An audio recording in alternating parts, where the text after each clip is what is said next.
Right, it's November and it's been raining pretty much solidly for the last 3 or 4 days, which means thoughts are turning to water, to say the least. You know, questions around, do I still need to water my trees in autumn? Can they get too much water in autumn? You know, can the rain damage them in autumn? Is there anything we need to think about there? Let's have a chat about that. So you wouldn't necessarily think it today, but there are times in autumn when it's remarkably dry, and when it's been dry for quite long periods of time. I think back to previous Octobers and even Novembers, we've still had shorts on at this time of year sometimes. Obviously not right now.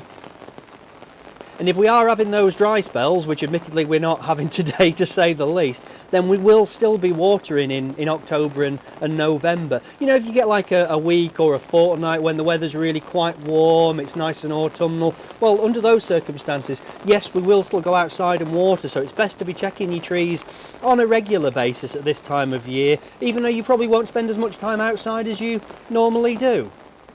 But obviously in this kind of, you know, really wet weather that we're having at the moment, we obviously we're not watering, that goes without saying.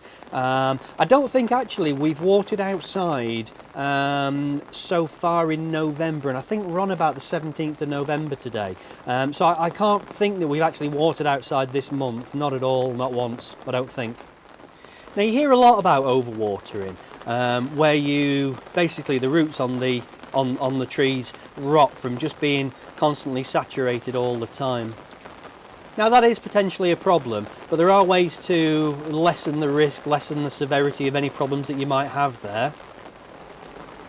Now one of the ways to minimise the risks of root rot is to use a good open free draining soil mix like you can see on this Cotoneaster here. So what we've done is we've taken a Cotoneaster out of this sort of fairly composty mix that you see here, and we've transferred it into a more open free draining soil mix, and that's going to really help, you know.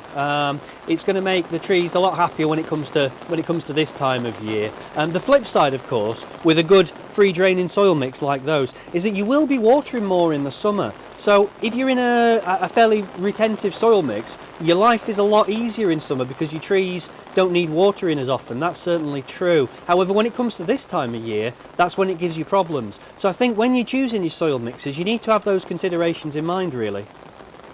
Oh God, I've had to come in out of the wet there, and I've come into the greenhouse, of course.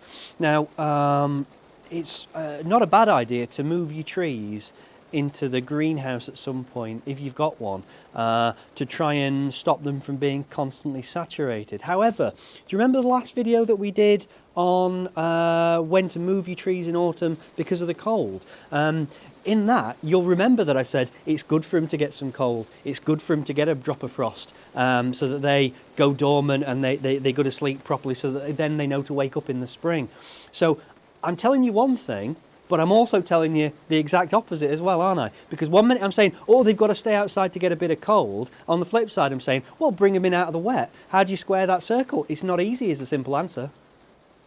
Another consideration, of course, is the species of trees that we're working with. Now, if we've got native British trees, you know, they're much more used to our wet sort of autumns, and so therefore they're much more they're better able to cope with it, essentially. Do you see what I mean? But when you move into some of the more unusual species, right now I'm looking at a pistachio, I'm also looking at a pomegranate as well. You see these two little trees here, look? Right, well, neither of those is obviously native to the UK, and where they're from, they wouldn't have this kind of wet British winter that we have. Pomegranate much more Mediterranean, pistachio much more Middle Eastern.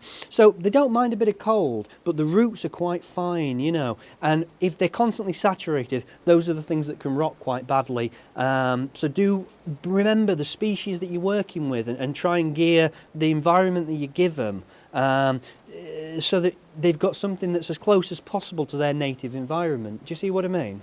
Actually, while we're making this video, do spare a thought for your poor, wet, bedraggled bonsai retailer in Yorkshire, and give us a like or a subscribe or a visit to the website if you can. That'd be great too. Because it is cold and wet and grim in November in here, to be fair. It's funny when you come in like April or May, and I've got my shorts on and the sun's shining and it all looks really, really cool. And everybody's like, wow, this is like the best thing in the world. You must have the coolest job in the world. And I'm like, man, come back in November, it is a different story. Very different story.